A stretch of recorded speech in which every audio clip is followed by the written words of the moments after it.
Graça e paz, minha irmã, graça e paz, meu irmão. Seja bem-vindo de volta, você que já é aluno do IBV e você que está chegando agora, seja bem-vindo. Por favor, caso você ainda não tenha se inscrito, não deixe de se inscrever, se inscreva, curta e acione o sininho para que você possa ser notificado todas as vezes que postarmos um vídeo aqui.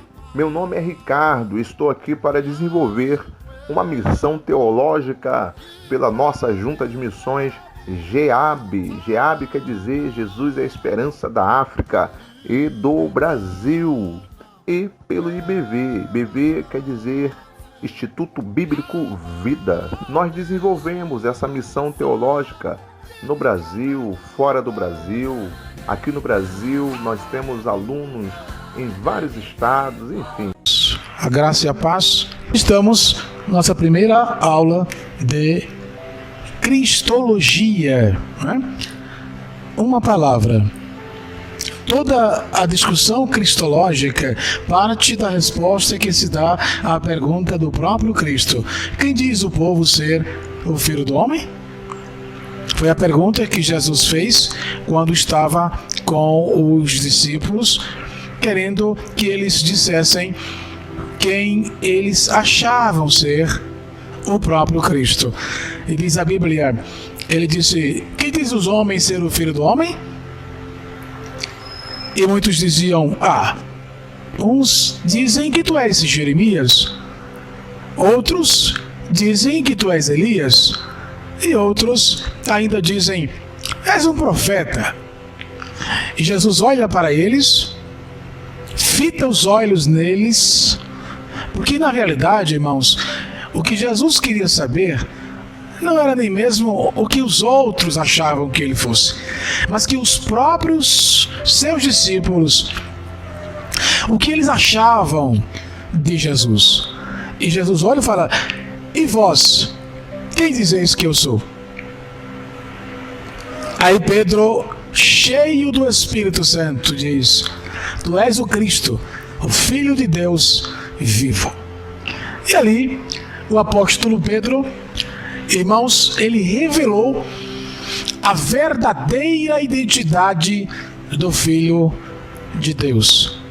Ele é o Cristo, ele é o ungido de Deus, aquele que veio para tirar, como disse João o Batista, os pecados de toda a raça humana. Eis o Cordeiro de Deus que tira o pecado do mundo. Ok. O apóstolo João, na sua primeira carta, ele diz: e sabemos que já o Filho de Deus é vindo, e nos deu entendimento para conhecermos o que é verdadeiro, e no que é verdadeiro estamos, isto é, em seu Filho Jesus Cristo. Este é, note bem, este é o verdadeiro Deus e a vida eterna. Ora, se Jesus não fosse Deus, Pedro, ou João, melhor João, não diria com tanta eficácia: este é o verdadeiro Deus e a vida eterna. Nós sabemos, ele não é o Pai, também não é o Espírito Santo, mas ele é Jesus, ele é Deus. Naturezas. E você pode me perguntar: pastor, o que é natureza? Natureza, irmãos, é exatamente aquilo que você é, aquilo que nós somos. Isso é natureza. Olhando na perspectiva de Jesus, presta atenção aqui, sua pessoa, porque é um termo que muitos não percebem. Muita gente acha que o fato de sermos uma pessoa, não podemos ser um outro tipo de pessoa. Ora, nós temos a pessoa humana, que somos nós, temos a pessoa divina, que é Deus, as pessoas angelicais e pessoas espirituais. Aqui temos Cristo como uma pessoa. Uma pessoa porque ele tinha personalidade. Ele tinha personalidade. É justamente isso que difere nós seres humanos dos animais. Os animais, eles não têm uma personalidade. Os animais, irmãos, eles não têm uma alma.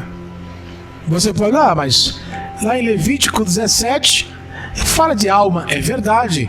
A alma que os animais têm, ela se aloja no seu sangue. Quando o animal perde a vida, simplesmente desaparece. Porque é uma alma, é uma energia que gira em torno de seu sangue. Já para os seres humanos, não. Nós temos uma alma, esta alma é eterna. Totalmente eterna. Ela não morre. Em Mateus 10, 28, Jesus falou que a alma não morre. A alma é imortal. Porque somos uma pessoa humana. Em se tratando de Jesus, como Jesus pôde ser plenamente Deus e plenamente homem, e ainda assim uma pessoa? Aqui está, meus amigos e meus irmãos, um dos grandes mistérios na Bíblia. Eu não tenho capacidade de explicar aos irmãos com veracidade sobre o mistério da encarnação do Verbo. É um mistério. Como Jesus pôde transformar-se, receber um invólucro, uma carcaça humana. Como disse João, o Verbo se fez carne e habitou entre nós, e vimos a sua glória, como a glória do unigênito Pai, cheio de graça e de verdade. Nenhum teólogo na face da terra, nenhum cientista na face da terra, nenhuma mente, crânio que venha a existir, que exista ou jamais existirá, que terá a capacidade de explicar o mistério da encarnação do Verbo, Jesus como pessoa humana. Vejamos agora sobre o nascimento virginal. Por que falamos virginal? Porque, segundo a Bíblia, o nascimento de Jesus ele foi normal, como qualquer outra pessoa. Porém, e você me pergunta, professor, onde está o milagre quanto ao nascimento de Jesus? Ora, o milagre não está no nascimento. O milagre está na concepção. Quando o anjo Gabriel, visitando aquela moça jovem, que chamava-se Maria, ele disse: salve agraciada, o Senhor é contigo. Ela ficou perplexa, estarecida, atônita, sem palavras. E o anjo disse: achaste graça diante de Deus. Eis que em teu ventre conceberás e dará à luz um filho, e chamá-lo-á Irmanuel, traduzido, Deus que está junto. E ela, ainda perplexa, ainda estarecida, ainda atônita, não entendendo nada, respondeu: mas como? Eu sou virgem, nunca conheci varão. E Gabriel acrescenta: descerá sobre ti o Espírito Santo, e a virtude do Altíssimo vai te cobrir, pelo que o ente santo que de ti há de nascer será chamado Filho de Deus. Então, meus irmãos, ali se deu o verdadeiro milagre. Cristo nasce, Jesus de Nazaré nasce no ventre de uma mulher, sem a necessidade da experiência sexual do homem. Ali nasce Jesus, sob obra miraculosa do Espírito Santo. Então, o nascimento de Jesus, ele foi natural, mas a concepção, ela foi divina. As Escrituras afirmam claramente que Jesus foi concebido no ventre de sua mãe Maria, por obra miraculosa do Espírito Santo e sem, como já dissemos, a intervenção do homem. Aí onde está o grande milagre. Passemos mais adiante. A importância doutrinária do nascimento virginal é vista em pelo menos 3 áreas. Focalizando a primeira área, vejam só, mostra que a salvação, em última análise, deve vir do Senhor. Ora, sim, porque o homem de si mesmo não consegue obter salvação. Salvação independe da experiência humana, das obras humanas, de conhecimentos humanos, de méritos humanos. Deve vir única e exclusivamente do Senhor, de Deus. Exatamente como Deus havia prometido que a semente da mulher, em Gênesis 3,15, acabaria por destruir a serpente. Como diz a Bíblia: e porém inimizade entre ti e a mulher, e entre a tua semente e a sua semente. Esta vai te ferir a cabeça, e tu lhe ferirás o calcanhar. Então, irmãos, foi com a morte na cruz que Satanás, o inimigo de Deus, dos crentes e da Bíblia, foi com a morte que o diabo pisou ali, deu uma ferida no Filho de Deus. Mas foi com a ressurreição de Jesus, de acordo com Romanos capítulo 8, que o Espírito Santo traz Jesus à vida. Então, com a morte, Satanás dá uma ferida no seu calcanhar. Mas com a ressurreição, Jesus ressuscita e é como se desse uma ferida na cabeça do diabo, pois ele venceu a morte e o inferno e nos trouxe a vida e vida com abundância. E continuando nossa reflexão, na segunda área, o nascimento virginal possibilitou a união da plena divindade e da plena humanidade em uma só pessoa. É nisso que muitos não percebem. Por exemplo, nós, seres humanos, quando entregamos a vida para Cristo, nós herdamos, irmãos, uma nova natureza, a natureza espiritual. Nós éramos mortos em delitos e pecados. Quando resolvemos entregar a vida para Jesus, houve ali aquele novo nascimento e herdamos pela cruz a natureza espiritual. Mas com Jesus, com ele foi diferente. Jesus herdou, irmãos, a natureza divina. Ele tinha a natureza divina. Nós que aceitamos a Cristo possuímos a natureza espiritual. Jesus não. Ele tinha a natureza divina e a natureza humana.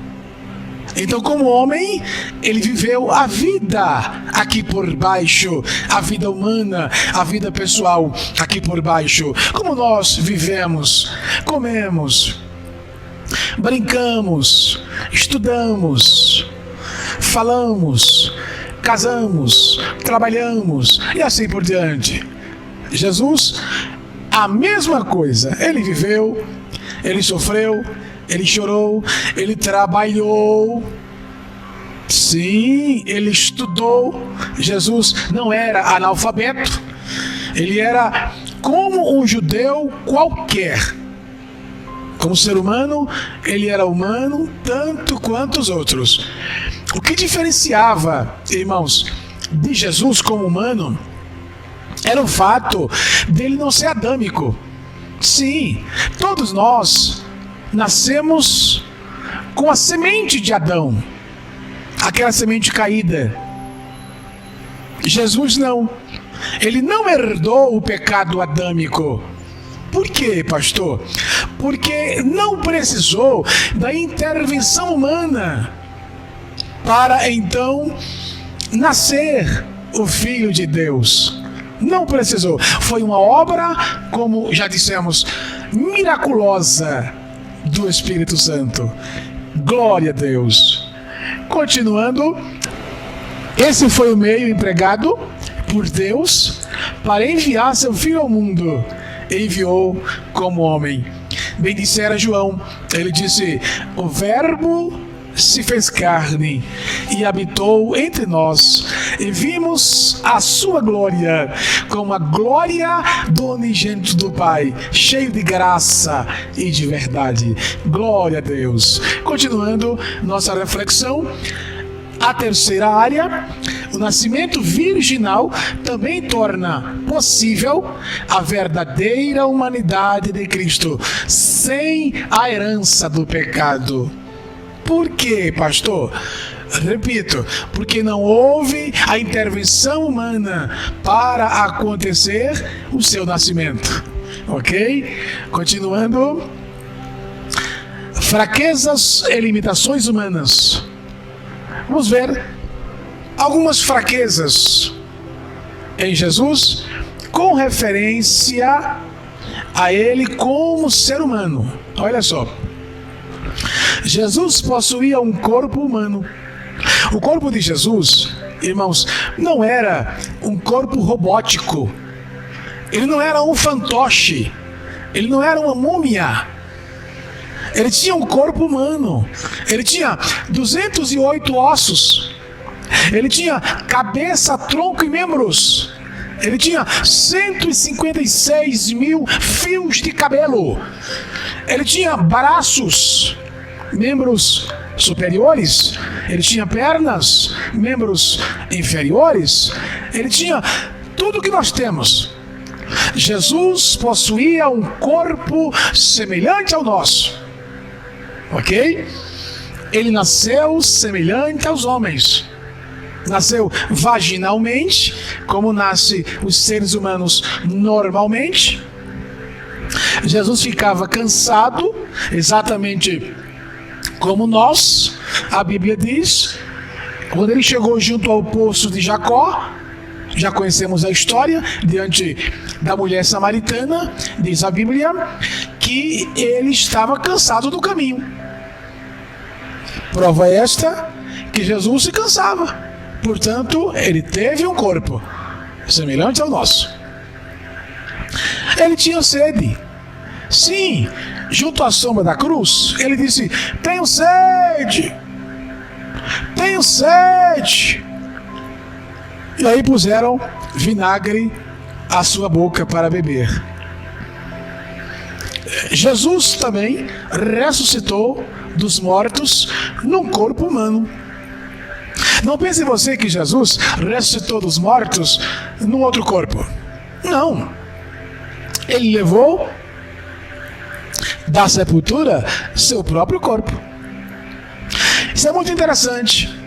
Por quê, pastor? Porque, irmãos, quando se der a ressurreição pelo arrebatamento da igreja, todos nós, como disse Paulo, que estivermos mortos, ressuscitaremos, irmãos. E ninguém vai ressuscitar com outro corpo. Não. Nós haveremos de ressuscitar com o nosso próprio corpo. Ninguém vai ressuscitar com o corpo do vizinho.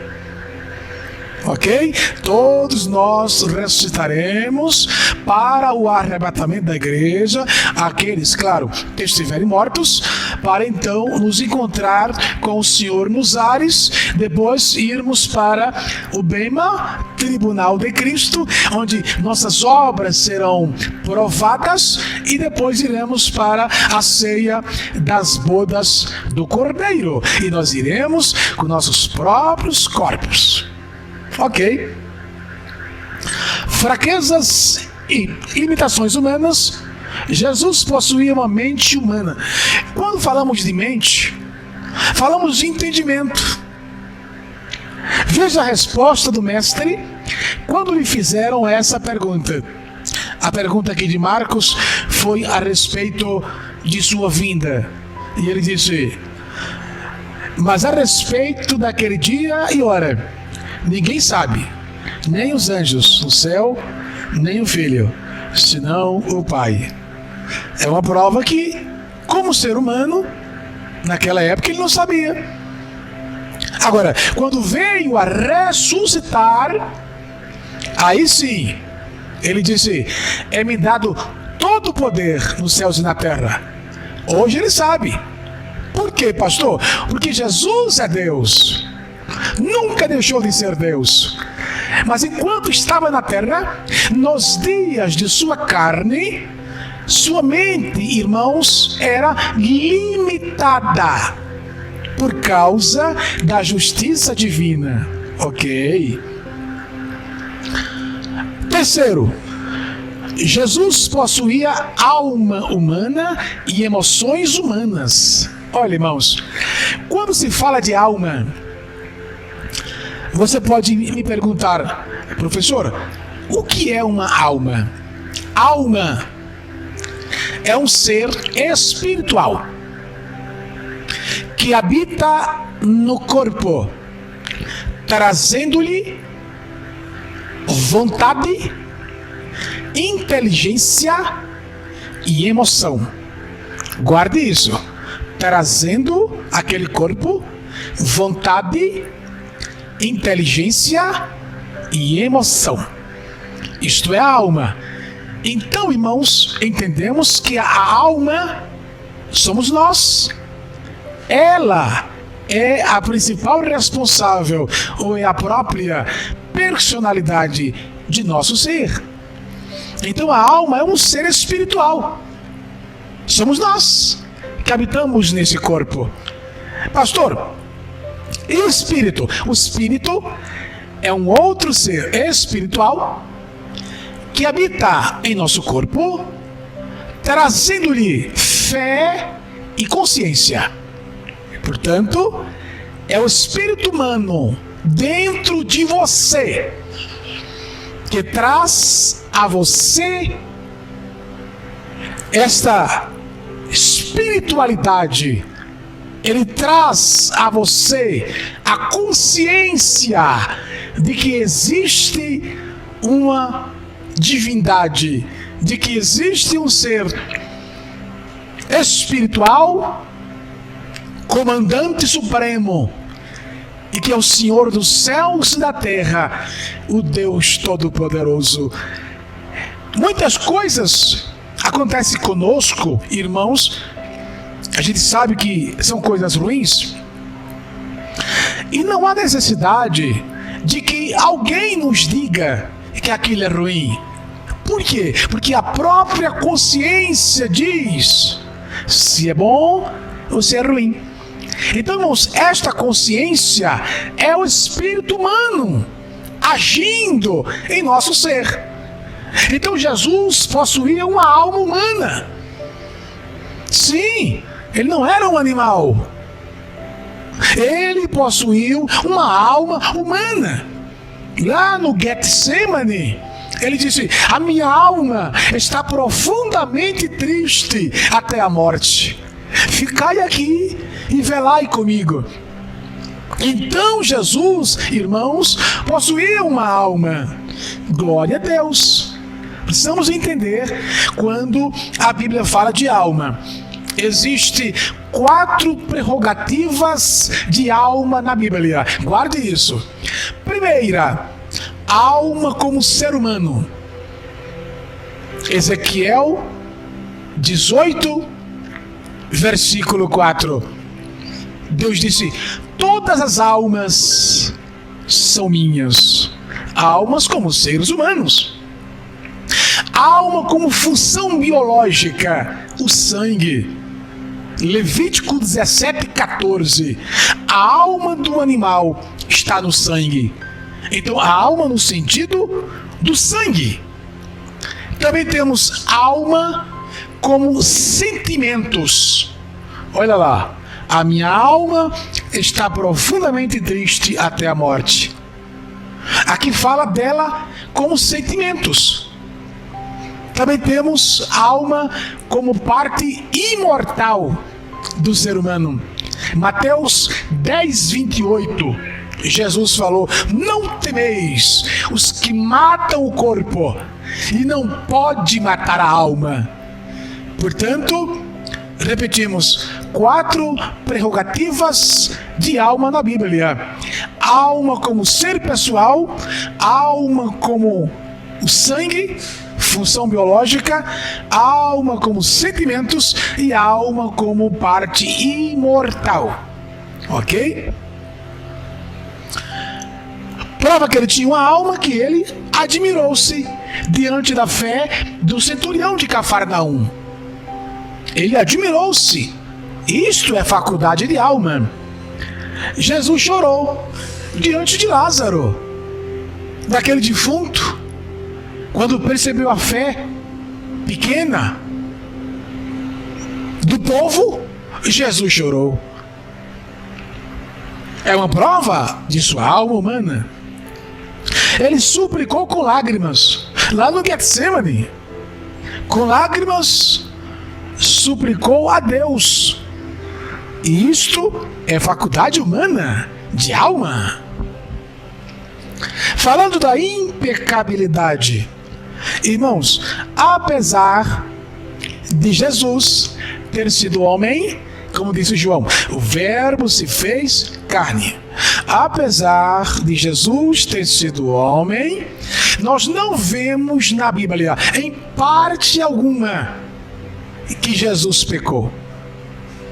Eu desafio qualquer teólogo, qualquer estudioso, qualquer filósofo, qualquer padre, qualquer pastor, qualquer doutor, qualquer mestre, provar na Bíblia que Jesus pecou. O Evangelho de João é um dos evangelhos que mais apresenta, irmãos, a espiritualidade de Jesus. Ora, Mateus escreveu o seu evangelho, trazendo assim uma imagem de um Cristo herdeiro do trono, de um Cristo que veio para herdar o trono de Davi, de um Cristo que veio para cumprir as promessas catalogadas no Velho Testamento. Portanto, Mateus apresentou, irmãos, um Jesus humano, no sentido assim de que ele veio para cumprir as promessas veterotestamentárias.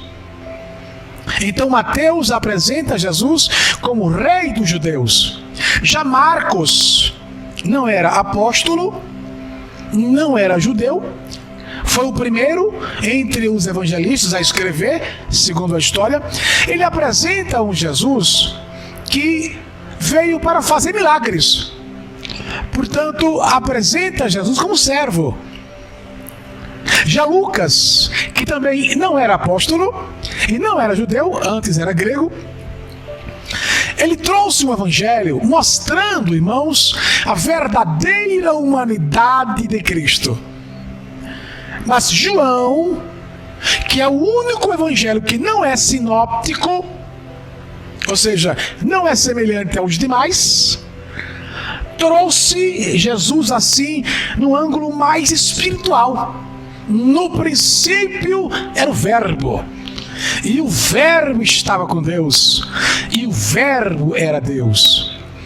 Então a ideia de João, irmãos, foi para trazer um Cristo espiritual um Cristo divino, um Cristo que nunca pecara, apesar de ter sido feito homem, nunca pecara. Ele disse: eu sou a luz do mundo. Ora, quando ele dissera a luz do mundo, o que ele quis dizer? Eu sou aquele que ilumina as vossas consciências, aquele que pode trazer luz à vossa vida, ou seja, salvação iluminada, saindo do reino das trevas para a sua verdadeira luz. Glória a Deus. Falando ainda da sua impecabilidade, uma alegação estarrecedora que poderia ser feita só por alguém isento de pecado. Além disso, com respeito à obediência a seu Pai no céu, ele disse: eu faço sempre o que lhe agrada. Olha que interessante. Então, quando ele estava na terra, ele demonstrou, irmãos, sempre obediência ao seu Pai, fazendo tudo o que lhe agradava. E digo mais, Pilatos disse: eu não acho nele crime algum. Quem era Pilatos? Um ímpio. Pilatos olha para Jesus e não vê do que condenar. Por quê, pastor? Por quê, professor? Porque ele era santo. Santo. Quando eu falo santo, eu não falo santo da forma que nós somos. Não, nós somos santos, irmãos. Só que a santidade que nos cobre, ela tem um preço. É o sangue de Jesus. É uma santificação relativa. Ora, se Jesus é Deus, então ele é santo, completamente santo.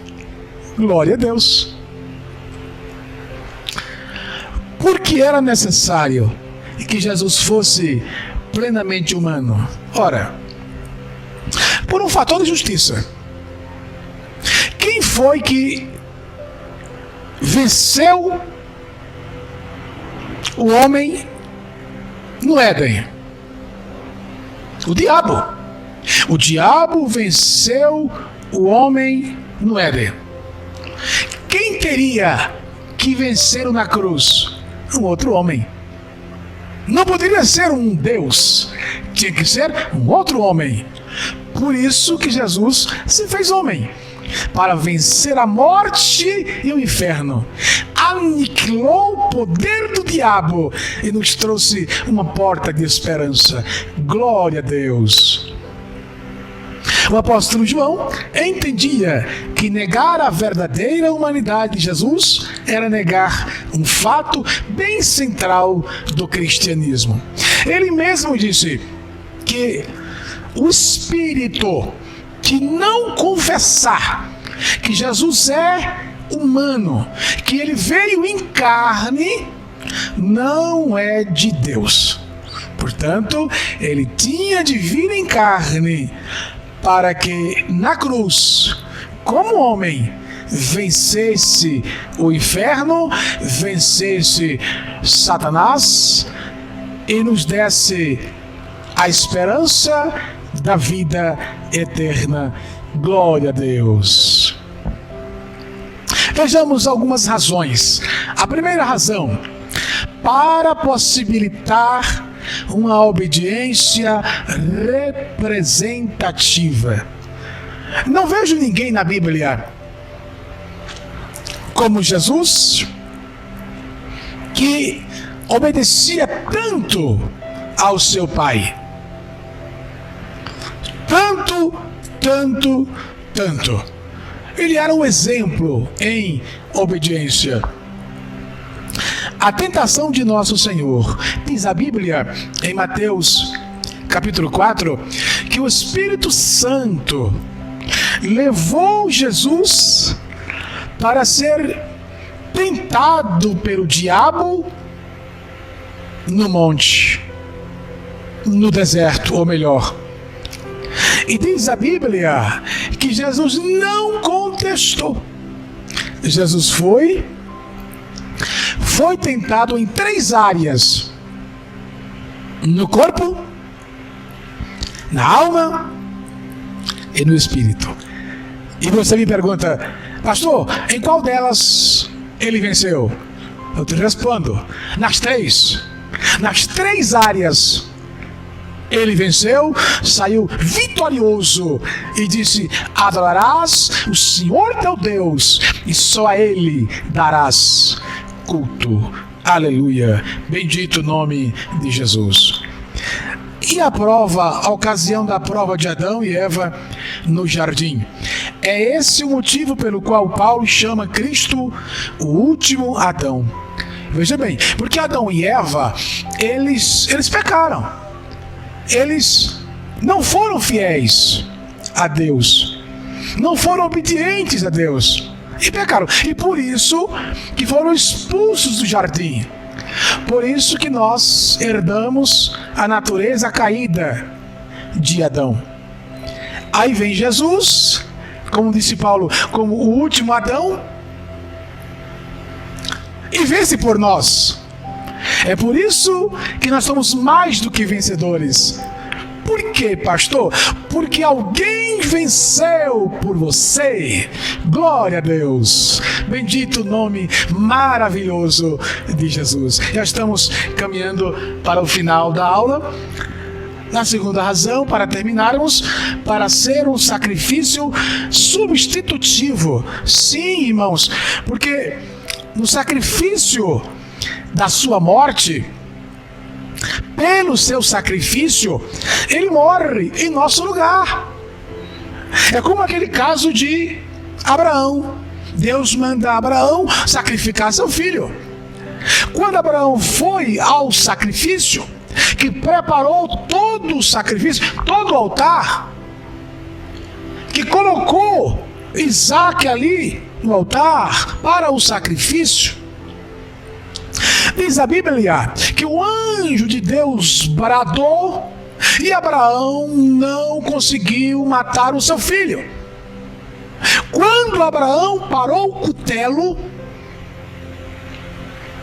visualizando ali aquela visão, diz a Bíblia, que Abraão viu um cabrito atado pelas pontas, e aquele cabrito foi substitutivo de Isaque. Então aquele cabrito, irmãos, representa o próprio Jesus. Isaque, que ia para o suplício, representa toda a humanidade, representa a mim, representa a você. Glória a Deus nas maiores alturas. Portanto, ele é o sacrifício substitutivo de Deus em nosso lugar. Assim, nós terminamos a nossa primeira aula. Deus abençoe a vocês, no maravilhoso nome de Jesus. Fiquem todos na paz do Senhor Jesus. Por favor, não deixe de se inscrever no canal, de curtir e de acionar o sininho, para que você possa ser notificado toda vez que nós postarmos um vídeo aqui. Que Deus possa te abençoar rica e poderosamente até a próxima aula. Fica com Deus.